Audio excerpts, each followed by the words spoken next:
This is your Geekazine weekly podcast, episode number 181 for the week of March 23rd. Where am I? Here I am. March 23rd, 2011.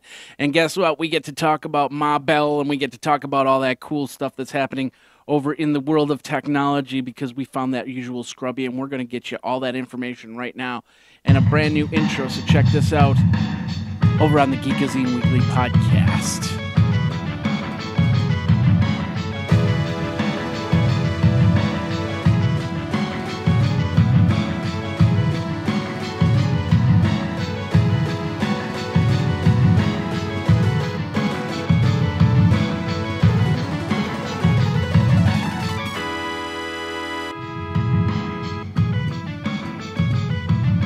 Hey everybody, Jeffrey Powers here. Welcome to the Geekazine Weekly Podcast. You are on episode number 181. 181 is the number for the world of podcasts and Geekazine Weekly Podcast.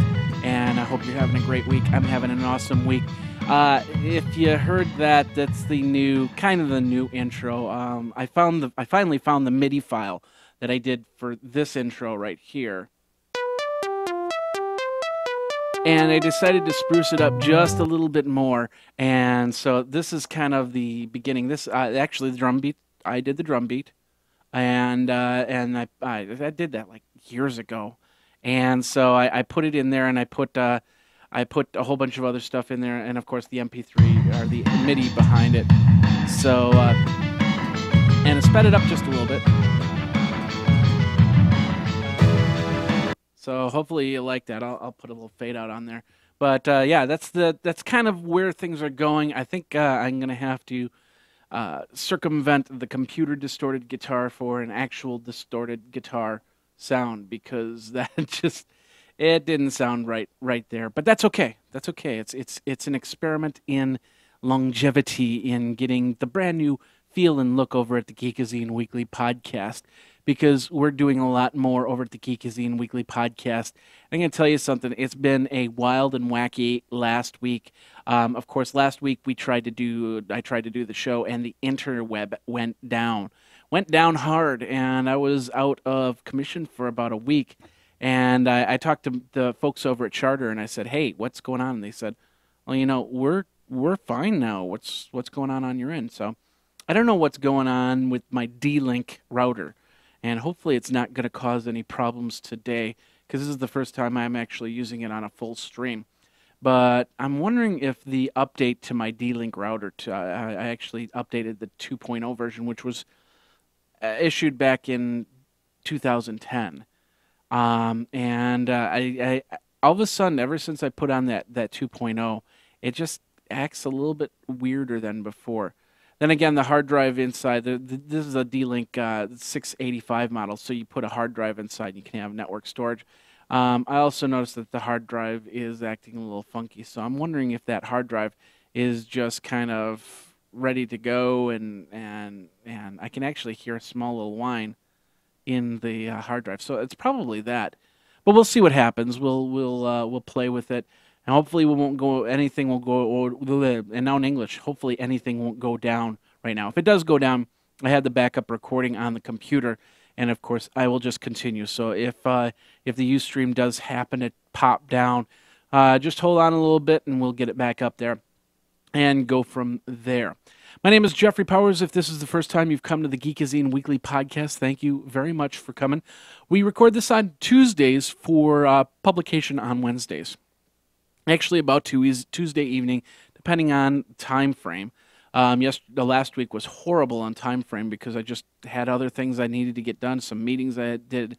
But today we got. I was a little bit late in getting this getting this started, but we're now doing good on time. We're going to try and do this every single Wednesday, every single Tuesday. You can join me, and of course you can download it on your iTunes, on your Zune, in your Zen, in your on Stitcher, and everywhere else on there. And of course, I forgot to mention this at the beginning, we are a proud member of the Tech Podcast Network.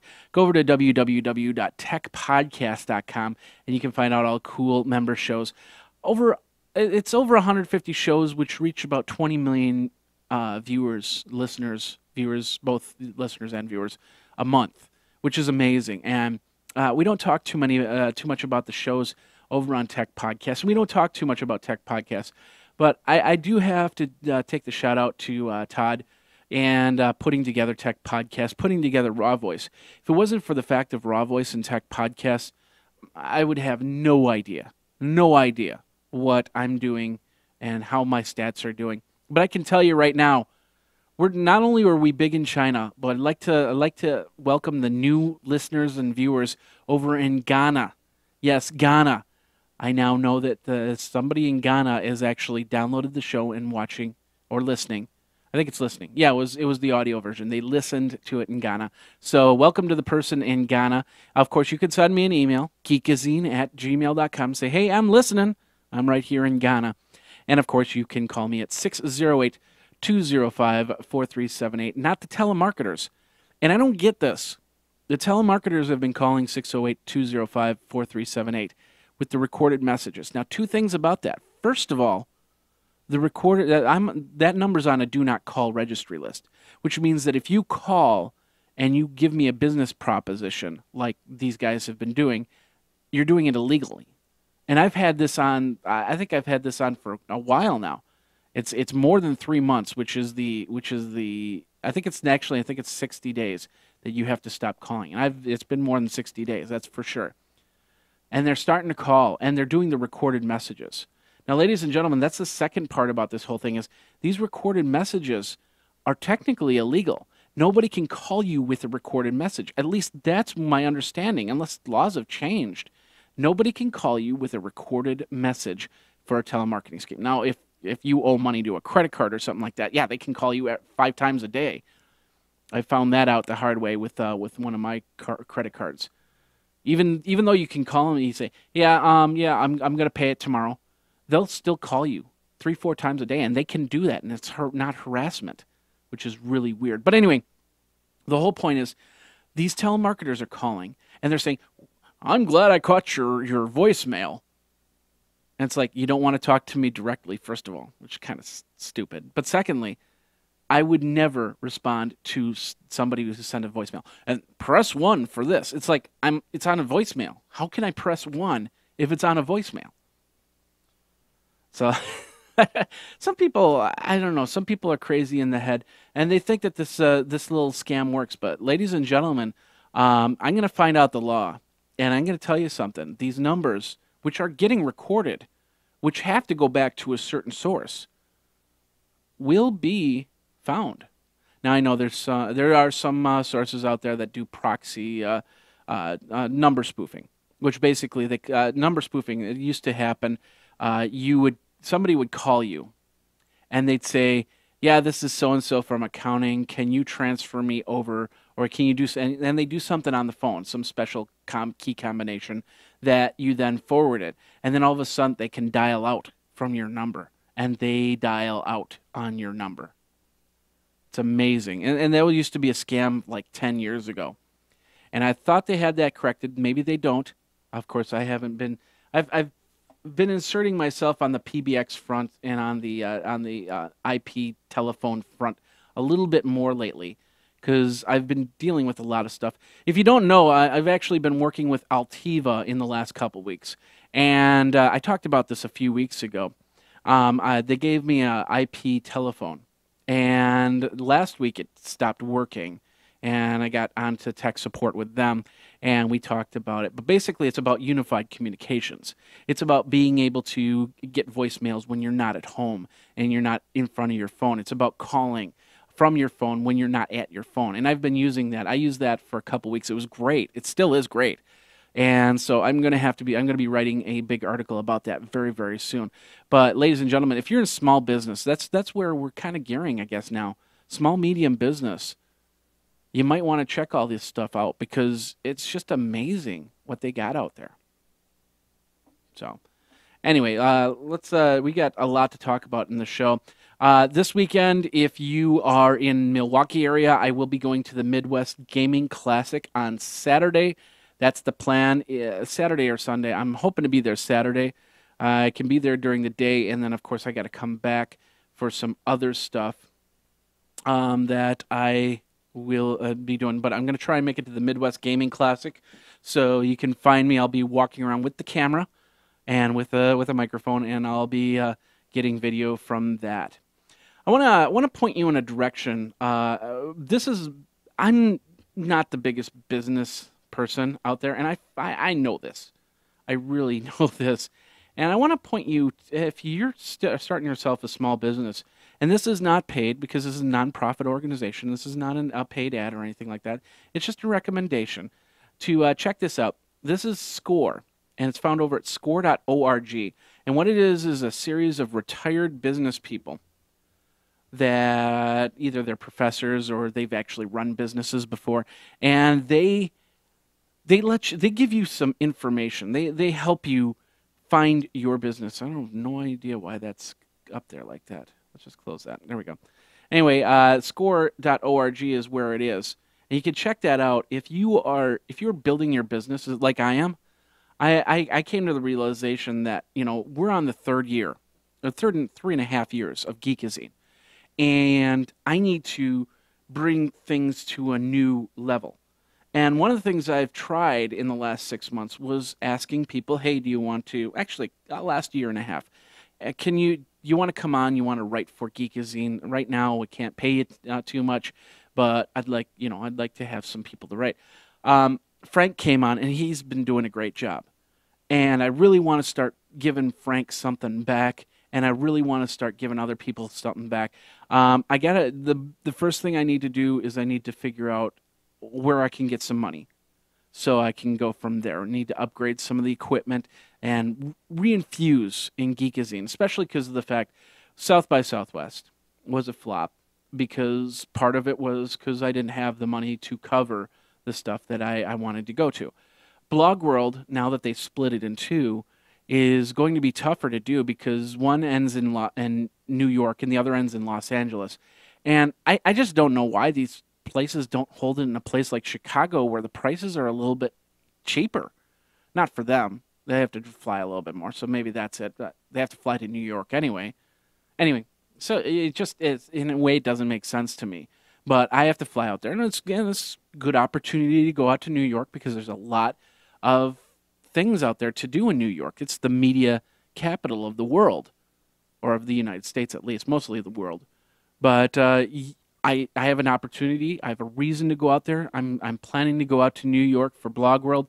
I'm planning to go to some of these other ones, and I need to start thinking about that's where my business comes in. Now, with that said, I am looking for somebody to do gadget, mostly mobile posts, and I'd like to pay. And this is going to be a paid position.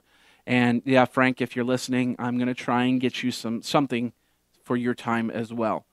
So, because he's been, he just came out with this cool article about CentOS, and we'll be talking about it in the show.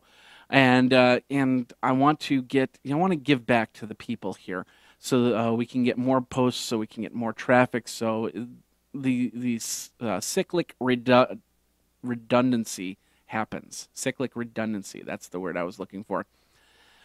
Anyway, so I've been babbling a little bit long about that, but that's the idea with business plans. So go over to score.org if you are in business and check that out. And one more thing here. The one thing I'm working with, I'm doing an odd job here, of course, booking for a local venue. And the venue is called The Annex, and you can check it out in theannex.com is the name of the website. We're participating in a thing called Project M, which is a reality TV show for local radio station here. And, of course, they've got about 9 participants. They've done this. This is the 3rd year that they've done this. They're doing local participants that are creating music, and they got challenges every single week, and they can get voted off by the public. So I got the link in the show notes, and I want you to check that out. It's called Project M. And let me know if your area is doing something very similar to that over at geekazine@gmail.com or 608-205-4378. One more thing, we'll get some sponsors out of the way, and then we'll get into your show notes. If you notice on Geekazine.com, and we will go over to Geekazine. Let's call this up here. If you notice over on Geekazine.com, my mug is right there. Let's get the right shot. There we go. If you go over to Geekazine.com, you notice on the bottom, I guess you can't see it here, but on the bottom is this red line. You might see the red line in the video there. And the red line is actually a Wibia toolbar. Now, I put this on. I'm kind of playing with it, kind of testing it. What do you like about it? What don't you like about it? Let me know over at geekazine@gmail.com or 608-205-4378. Of course, if you are a blogger in the small medium business, let me know. I got a company that wants to talk to you on doing some IPTV, or I'm sorry, IP telephone work. So give me an email over, a shout out over at geekazine@gmail.com. All right, let's get into the sponsors and let's get onto your show here because that's what you came for. First of all, the GoDaddy code 25% off for the first-time users over at GoDaddy.com. That offer is getting close to gone. And they've got some other cool deals here. You can save 60% on .co domains and a whole bunch more. But remember, that special offer is 25% off. That's CES25, and you got to do it now. Got to do it now. New domains, if you want SSL certificates, whatever you want, you can get it over at GoDaddy.com. Use the code CES25. Of course, that supports our trip out to Consumer Electronics Show from last year. Excuse me. And, of course, the trip to Consumer Electronics Show this coming year. Yes. So check that out over at GoDaddy.com. CES25 is the code. Of course, Luxor Hotel. We stayed at the Luxor Hotel, and it was great. They had some great amenities over at the Luxor. I'd like to thank the people at the Luxor. But if you're going to Vegas, you need a place to stay. Get to the point.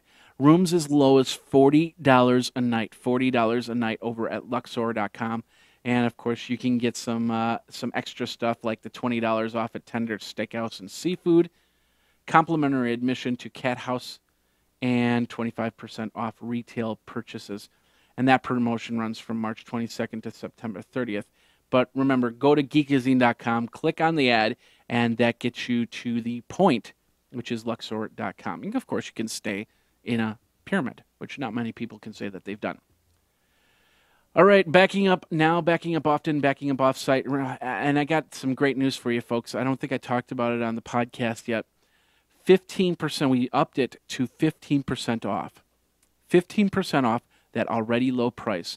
Price is starting at $5.99 for 50 gigabytes a month to back up your documents, your pictures, and your life off-site. Save yourself from fire, theft, and everything else.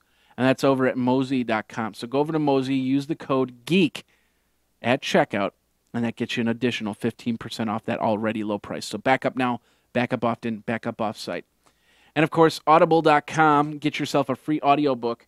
I've been reading. I found a book, 6 Ways to Increase Your Memory. It was sitting on the shelf. Actually, it was sitting on the shelf right behind me and when I started putting books on the shelf.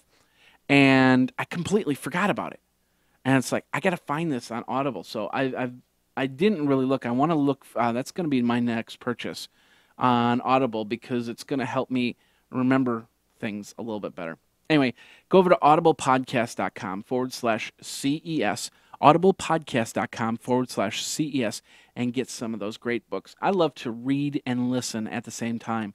It just fills my mental capacity as best as possible. And so that's what I normally do on that. Of course, you got to watch out because when they get to a new edition, then some words change and you got to find out where it is. But if you're on the right revision that they read from, then you can get some really cool stuff there over and not well, you get some really cool stuff, but you can listen and read over at audible.com. audiblepodcast.com/CES.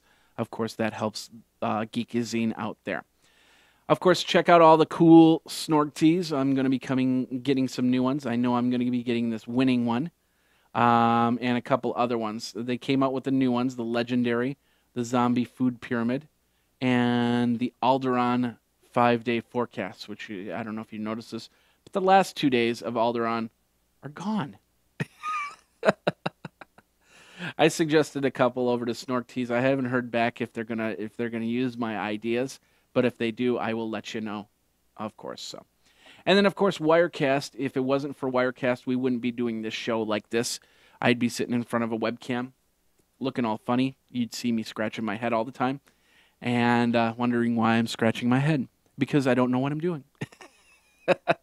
Produce live webcasts. You can use webcams. You can use FireWire cameras. You can use different audio sources. You can use different computers. And that's all over at wirecast.com. All right, I know we're a little bit long on the tooth on the beginning part, but we've got a lot of great stuff to go over. So, ladies and gentlemen, boys and girls, let's get into the podcast. All right, we're going to start over at Computer World. If you haven't heard, Samsung, of course, CTIA, the Wireless Association, is doing their big event this week. So we're going to hear a lot about wireless news this week. That's usually what happens during CTIA. And the first news article comes from Computer World. Samsung has unveiled their 8.9-inch Galaxy Tab. Not 10 inches, 8.9 inches. So they're also going to have the 7-inch model, but now you can get yourself an 8.9-inch screen in 16 and 32 gigabyte versions. Now get this. It's priced at $469 for the 16 gigabyte version and $569 for 32 gigabyte version. So you get, for $30 more, you get an iPad. $30 less, you get a Samsung Galaxy Tab, and you get a smaller, slightly smaller screen. Device will ship on June 8th. Wi-Fi only. You can get a 16 gigabyte version. Let's see. That's the 10.1 inch device. Oh, they will have the 10.1 inch Galaxy Tab. Excuse me, for $499 and $599 for 16 and 32 gigabyte version. So you can also get the 7-inch Galaxy Tab. But there's some problems with the 7-inch Galaxy Tab. I think that they're not updating to Honeycomb on the 7-inch. Now, I'm not 100% sure on that, but you'll be able to check that out. This article over on Computer World doesn't say the innards of it, but I'm hoping that because they talked about a dual processor. They talked about, and I'm hoping it's a dual 1.6 processor. I hope they don't go backwards on the process speed. But you can check it all out over at computerworld.com. Of course, watch the computer technology CTIA. The acronym is the wireless standard. Anyway, let's move on here. Speaking of wireless, BlackBerry Playbook pricing at $499. So if you are a BlackBerry fan, well, guess what? You will get yourself this cool little device for $499, provided by Research in Motion. The Playbook is their tablet computer, and it will be in U.S. and Canada on April 19th for $499 to $699. So check that out. It's the Playbook, and it is over at BlackBerry. So BlackBerry is getting into the tablet market. Of course, we'll see what happens with BlackBerry. They've been kind of behind the ball lately, so hopefully they can catch up to everything. $499 comes with 16 gigabytes, $599 comes with 32 gigabytes, and $699 with 64 gigabytes. You'll be able to get it at AT&T and Verizon wireless stores, and as with the Wi-Fi version of the Playbook. Sprint plans to sell a version with built-in access to Clearwire's broadband network. So, if you want to read more about it, WashingtonPost.com is where I got that article from. All right. Amazon came out with their App Store, and ladies and gentlemen, apparently Apple doesn't like the fact that they said App Store. But if you notice, look at this. I'm going to show you this right here.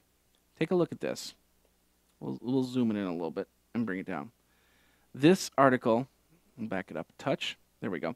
This article says Apple sues Amazon over App Store name. Now, this is on PCWorld.com.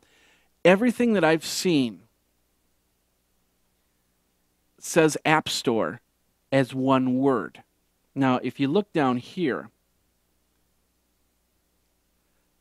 oops, wrong one.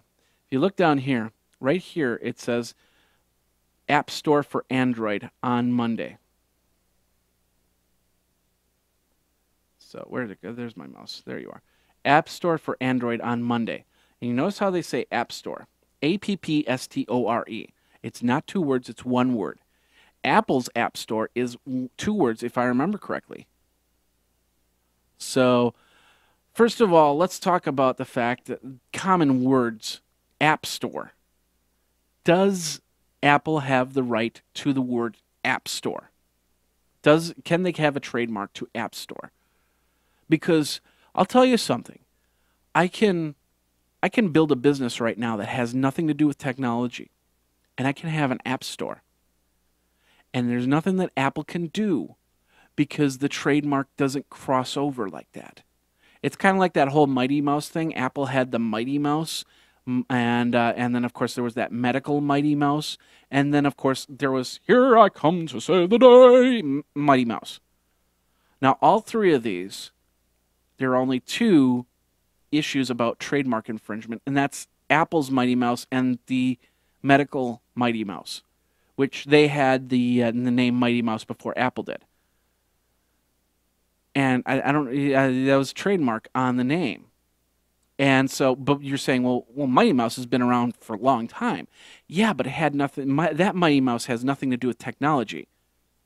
Mighty Mouse and Apple and the medical mouse called Mighty Mouse also are our technology. So you can actually create something and in some strange way call it Apple. You could create a pencil and call it Apple. And the lawyers might say, you know, hey, there's nothing you can do. It's a pencil. You're a computer store. Unless you start creating pencils. I don't know.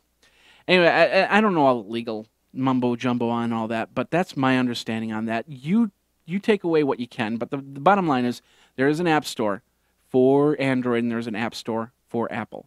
And I don't think Apple should have the rights to say App Store is ours and you can't call it App Store. It just doesn't make any sense, especially since the fact that App Store for Android says it as 1 word instead of 2 words. And everything that I've seen on Apple says 2 words, app and store. Anyway, you make the adjustment, you make the judgment. Let me know. What do you think? Do you think that this is just a bunch of bunk, or should we be concerned about that? 608-205-4378 or geekazine@gmail.com. Should Apple be suing Android over App Store? There's a lot of suing that happened this week. I know that Microsoft sued, I think it was Barnes and Noble for their tablets, and I know that because of certain things on tablets, it's just like we get very sue happy sometimes, and sometimes you just go, why? Why are we extinguishing our thoughts and everything like that? And I'm missing on the word that I was going to come up with. Why are we not thinking about things like, you know, what happened in Japan instead of worrying about little piddly things like App Store? I don't know. I think Android should call it the A Store. Android App Store. AA Store. I don't know. What do you think? Let me know. Anyway, let's get back into your news. Friends over at the Ben Heck Show, check this out. That's an Atari. Actually, it's an Xbox that looks like an Atari. And I watched the video the other day. Ben Heck created a Xbox laptop in the look of an Atari. It was pretty cool. He even put the Atari buttons on, and they're very functional. One does the power, one ejects the DVD player. Of course, the size, you can see the difference in size between the two. The Atari is a little bit smaller to the Xbox version, and of course, it doesn't have a screen on there. So, pretty cool stuff. Congratulations to Ben Heck. He's actually going to be out there at the Midwest Gaming Classic, from what I understand. And so is Jerry Ellsworth. I'll be meeting up with both of them, hopefully, sometime on Saturday, and go from there. So check that out. It's over at benheck.com. All right. Let's get into this. What the heck? Oh, this was the article. I don't know why it didn't load up. But anyway, over at geekazine.com, Frank has been working hard on doing some review of the CentOS VirtualBox. And ladies and gentlemen, let's we have some. Nope, we're still going, I think. Yeah, we're still going. I don't see any problems here. I don't know why it's not calling up my web page here. Anyway, over at geekazine.com, you can check it out. He's been talking about CentOS, doing virtual boxes, and so, wow, that's hung up. Why is it waiting? Unknown error. Yeah, let's do it this way. Let's go straight to Geekazine. Huh. Anyway. Yeah, the website's down for a couple of seconds here. Apologize for that. Anyway, he has a great detail on the CentOS and the virtualization options. So go over there to Geekazine and check that out. Wonder how that happened there. Anyway, let's move on. AppleInsider.com. A judge orders Steve Jobs to answer questions about iTunes. Steve Jobs has been ordered to answer class action lawsuit accusing Apple of iTunes Music Store monopoly. And this was first reported on Bloomberg, and of course we've got it over on Apple Insider. They're going to be questioning Steve Jobs on many topics. I like how Apple made changes to the iPod software to disrupt Real Network's Harmony software, and of course why you cannot get iTunes on other devices and why you cannot use iTunes with other devices like the Palm Pre and stuff like that. So interesting stuff. We'll see what happens there, and maybe we'll see the change of iTunes as a whole. I don't know. What do you think's the thoughts on it? Do you still use iTunes? Have you decided to switch to something else? I don't even use Real anymore. The Rhapsody player, I think, is their big thing right now. So I don't use Zune. I don't use iTunes too much. I guess I do have iTunes because I have the iPhone, of course. But my music is not purchased on a whole from there. So I don't know. What do you think? Let me know over at 608-205-4378 or geekazine@gmail.com. That's one. What do you think? Let me know. That's one word, I think. I don't know. Anyway. All right.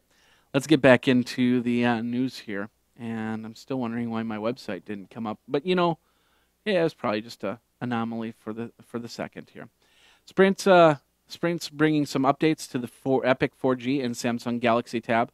Of course, a couple articles I talked about it where we said that it wasn't going to update the Android. And I believe you can get 2.2, the Froyo, for the Samsung Epic 3G. You'll get a bunch of capabilities, including Adobe Flash Player 10.1, Bluetooth dialing, and install apps to external storage devices. So that's pretty cool there. They announced that, of course, at the CTIA conference.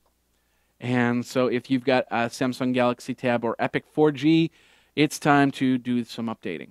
And of course, if you're not 100% sure on the updating, wait a week and let the cutting edge technology people do their updates and tell you if it's good to update. So anyway, let's move on here. Let's go over to Mashable. If you haven't heard about this is actually pretty cool. And when I go to the store, I never even thought of this. When I go to the store, it's like I go into an aisle and it's like, geez, where's the ketchup?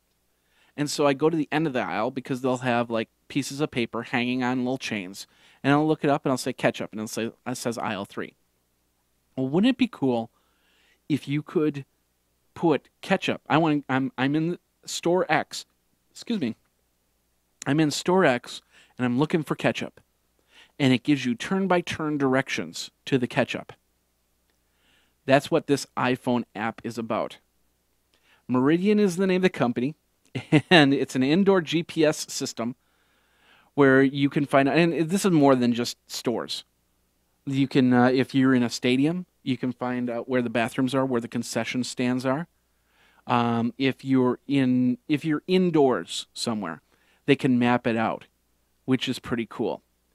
And the last time I thought about mapping out an indoor facility was when I tried my hand at the Quake 3 engines. I don't know if you ever did this, but you could go into the Quake and you could actually develop a level and then put it into Quake through the Quake engine, and then play that level. And it was a lot of fun to do. And I thought at that time I was working at a company where we were building a brand new building, and I was part of that. And it would have been cool to actually just create this 3D realm so people could walk around the building virtually before they got into the building, which I always thought would be really cool. But now you can set and you can create yourself floor plans. Now, for stores and for stadiums, I suppose that would be cool as long as it's in public areas. But there's got to be a way for some of these places to have what blockers, I guess would be the word. So you can't go walking around Fort Knox mapping out Fort Knox. Let's just put it that way. And I hope that they have software on that. Otherwise, this application will go bye-bye very, very soon. Meridian offers indoor navigation in Powell's Books in Portland at the Portland Art Museum, and you can check it out. You can go around and check out some titles there.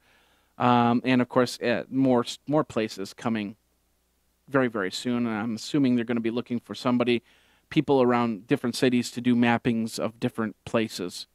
But once again, don't go mapping around your state office buildings or regular office buildings or anything like that. So anyway, check that out. It's over at Mashable.com. Would you use this application, indoor GPS mapping? Would you use it? Because it'll actually tell you turn-by-turn directions, where you are and where you need to be. And, of course, that's all about if it can catch the towers so it can triangulate where you are.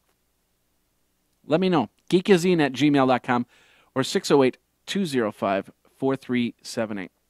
Of course, we all know about what happened in Japan. And, of course, if you want to donate over for Japan relief, go over to redcross.org. You can text Red Cross to, I believe, 90999 is the other thing.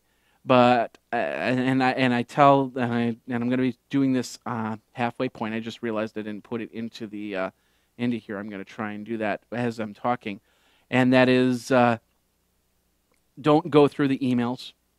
And we'll talk about that at the half. But basically, don't go through emails to go to Red Cross.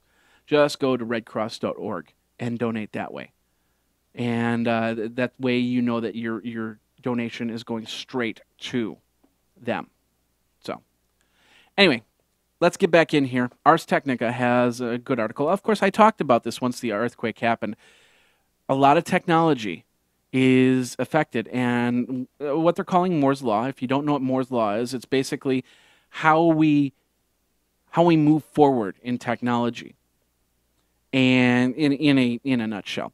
And they're saying that our Moore's Law has just been interrupted because Japan is such a driving force in technology. Now you're saying, well, are we ever going to get back on track? Well, let's look at it this way. A friend of mine has been telling me this, and it just kind of, when he said it, it's like, yeah, you're absolutely right. Hiroshima happened in Japan. Within 10 years, they overlapped us in technology. So we have an earthquake and a tsunami from Japan. Will they be back on their feet in 2 years? Of course, it didn't wipe out all of Japan. It just wiped out the shorelines. A lot of employees, of course. A lot of people thinking, coming up with these ideas and innovations. We might have lost a few of them. But will Japan rebound back? I'm saying within 2 years, Japan will rebound back, and they'll have overstepped the curve that they made for themselves 3 weeks ago. I have no doubt in my mind. But for now, we're going to see some delays. Panasonic, Canon, with their digital cameras, some LCD and LED technologies, including LED TVs. So if you don't have an LED TV, you might want to price one out now. And LCDs, Sharp, for example, is one of the other companies. Nikon, let's see, Fujitsu, I believe, is another company that we have to be concerned about. But these are all the companies that you just want to, they're going to need some time to rebuild, and they will rebuild. They've got the money. Sony's another one. I forgot to mention that. They're going to take the time to rebuild, get their employees figured out so they can get back to production. But it's going to take a little while. So if you want to read more on this, go over to arstechnica.com. Technica, whatever. So Last part of part one, I really wish this would have happened to me, but apparently it didn't. Guy goes out, buys himself an iPad 2, and guess what happens? Wife says, no, you've got to take that iPad back. Take it back. So the guy does. It says, my wife said no. So what does Apple do? They go and they buy him an iPad 2 and give it to him anyway. He must have said, my wife said no on there. And Apple said they sent him a replacement iPad 2 with a new sticky on it. And guess what that sticky said?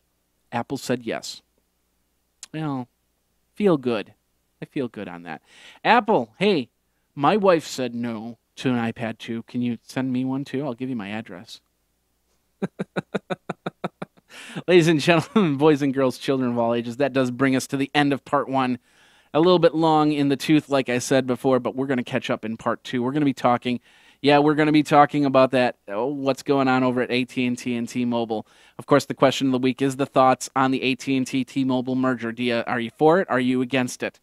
And, of course, during the break, we're going to be talking video geeks, the Atari geeks. I just wanted to get a little nostalgic here, and so I found something on archive.org called the Atari Geeks, and we're going to show that to you at the break while we go from there. So this is the Geekazine Weekly Podcast. Thanks a lot for watching. Thanks a lot for listening. If you had any questions, 608-205-4378 or geekazine@gmail.com. We will be right back on the Geekazine Weekly Podcast.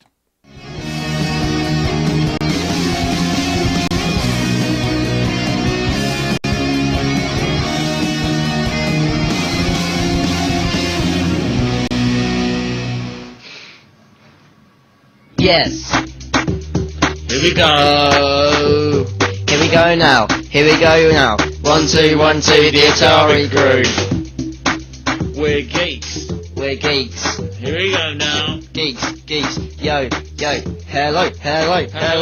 When I get home, I play on my computer. My mum interrupts me, I'm gonna shoot her. I like drinking coffee and it's funny when I slurp. It really makes me laugh when I do a bomb burp. I've got lots of friends, I met them on the net. I've got a Tamagotchi and I keep it as a pet. Favourite game is Snake on my mobile phone. I'll never have a girlfriend cause I always live at home. I don't like rugger cause it gets a little rough. I'm allergic to everything including cheesy puffs. My computer's really fast, it goes the speed of light. I spend 6 hours on the net every single night.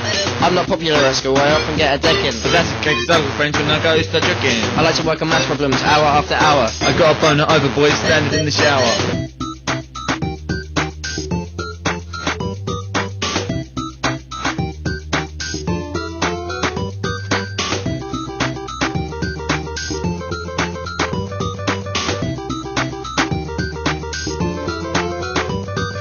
I like science fiction and I read a lot of books. When I'm walking down the road, people give me funny looks. Warhammer is fun and a really good laugh. I like to paint the models while I'm sitting in the bar. I really like Christopher, especially his tunes. I like to play along to it, but only on the spoons. When I go to bed and I leave open the door. Mummy reads to me sometimes, she reads me Newton's laws. Rubber Boys is really cool, it makes me ill a lot. I get excited when I see the Grace of Kill-A-Lot. When I get excited, my wife writes Tunnel Brown. Favourite programme want to be, has to be Countdown.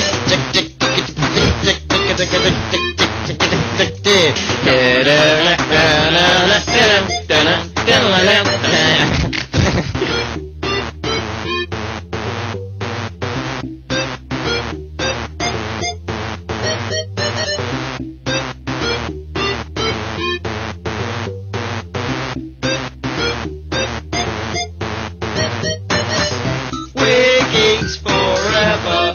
Geeks forever. We're geeks together. You and me. We're geeks forever. Geeks forever. We're geeks together.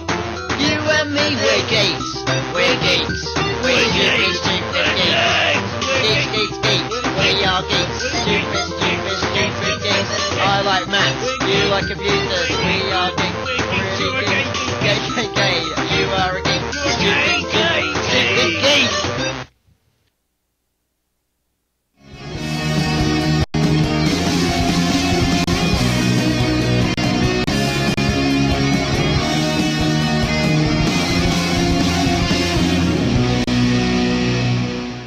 We are back. Welcome back to the Geekazine Weekly Podcast, episode number 181. We've been doing this for 181 years. No, 181 episodes. Yeah, that's it. 181 episodes. So thanks a lot for watching. Thanks a lot for listening. Of course, you can download it in many different ways. You can get it over on Geekazine. Subscribe to the show notes when you can. And, of course, you can also go over and download it over on your Roku and Boxy and watch me go like that. I don't know. I just made that up. So, are you a geek? Are you an Atari geek? That was a video. If you watch the video, and if you haven't watched the video, go over to the video, check it out. Let me know what you think.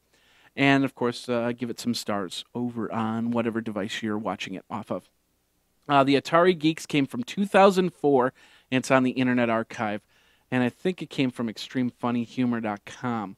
So, of course, it's up in the public domain, so we showed that to you for this part. So, ladies and gentlemen, boys and girls, children of all ages, let's get back into the show, and let's get you on your way, because we're going to be talking a lot about AT&T and T-Mobile, and you're going, oh no. No, no, no, no, no, no, no, no, no, no, no, no, no, AT&T, T-Mobile. Anyway, question of the week, what's your thoughts on, of course, AT&T and T-Mobile? We'll talk about that in a couple seconds here. First of all, we're going over to government computer news. Interesting article. I'm going to have you check it out here. It's 5 steps to going from Flintstones to Jetsons. And what they're talking about is Wayne County, Michigan. How they put together a partnership with a data center company so they can build a state-of-the-art facility for 1/4 of the cost to do it alone. And they're going to, they basically, which it's part of Detroit, how they're putting together a full array of technology for the people in Wayne County to use. So I'm going to have you go over to Government Computer News. It looks like it's been a while since I've been over to Government Computer News, so it looks like they've updated their website a little bit. So, but check this out. It's a really good read on what they do. Of course, if you're an IT person, check that out. And of course, if you're in Detroit, congratulations, because you've got some pretty cool technology going for you over there. So anyway, let's move on here. And of course, we're going to get into the big news. AT&T purchased T-Mobile, or planning to purchase T-Mobile for $39 billion.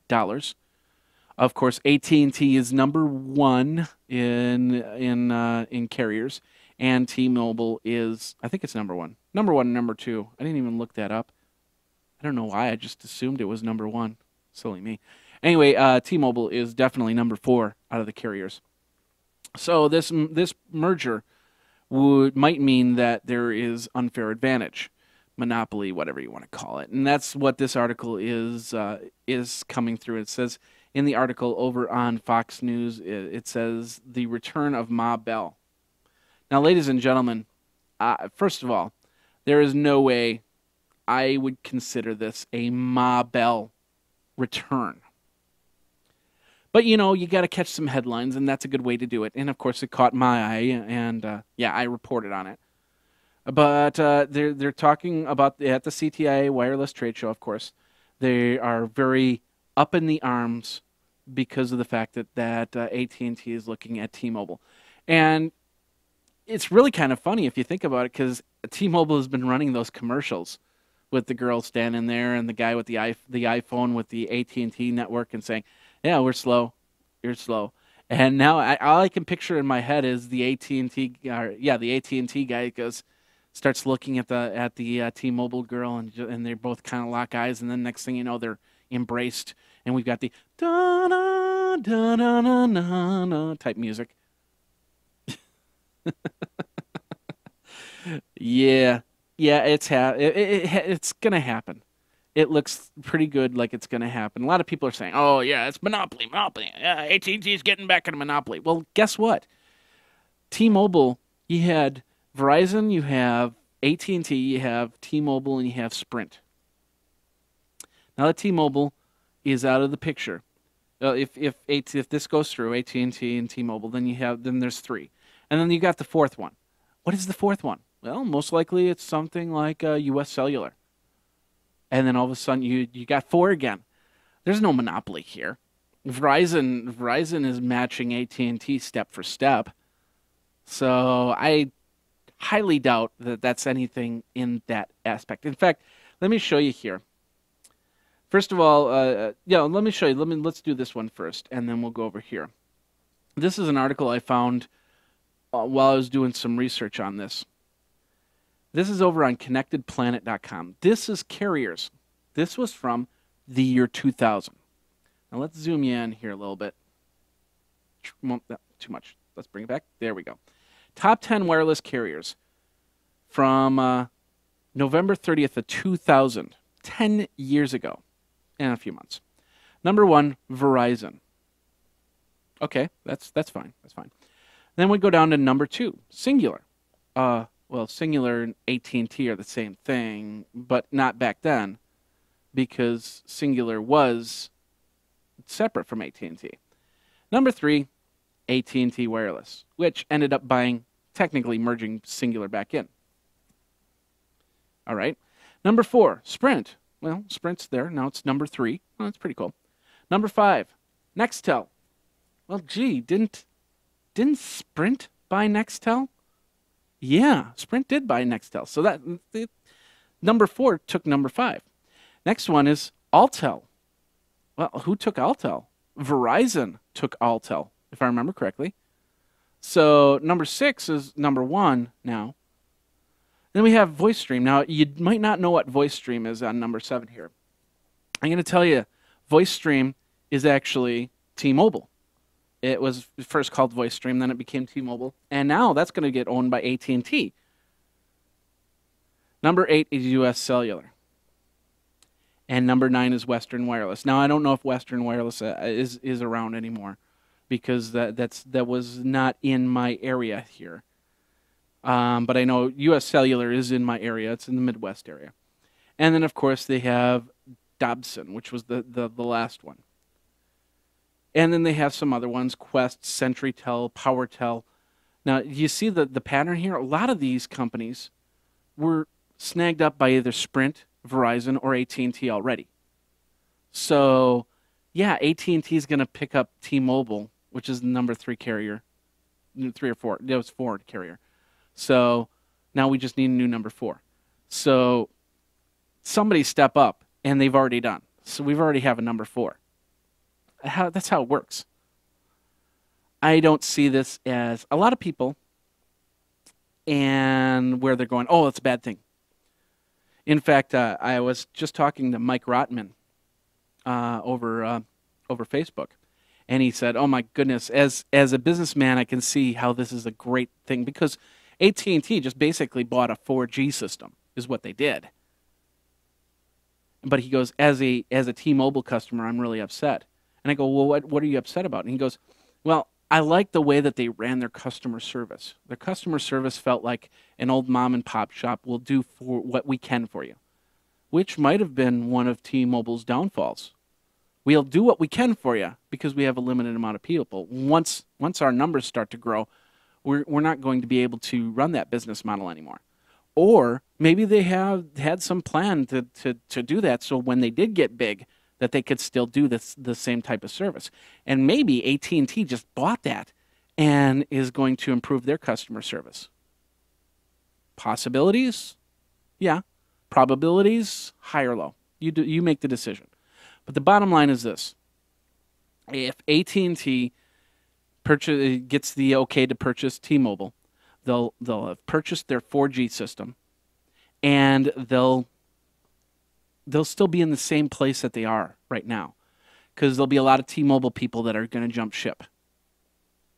Now, in a monopoly sense, the only thing that I could think of that could actually call this a monopoly is the signal carriers.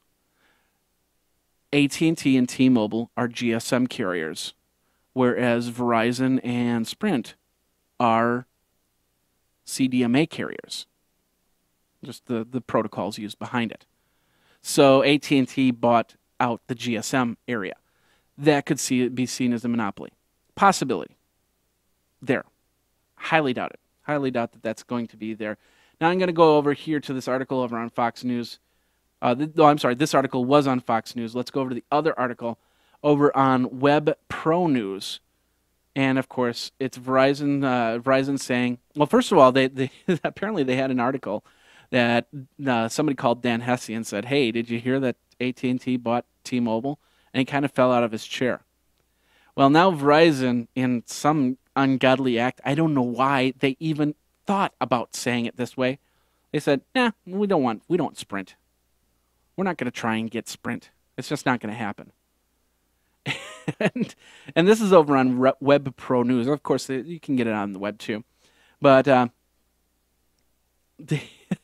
it was just hilarious. It's like, wait a minute. Yeah, I understand. No, we don't want Sprint. I think our business model is there, and we don't need to improve on that anymore. And we just made a couple purchases, couple companies last month, so we're good.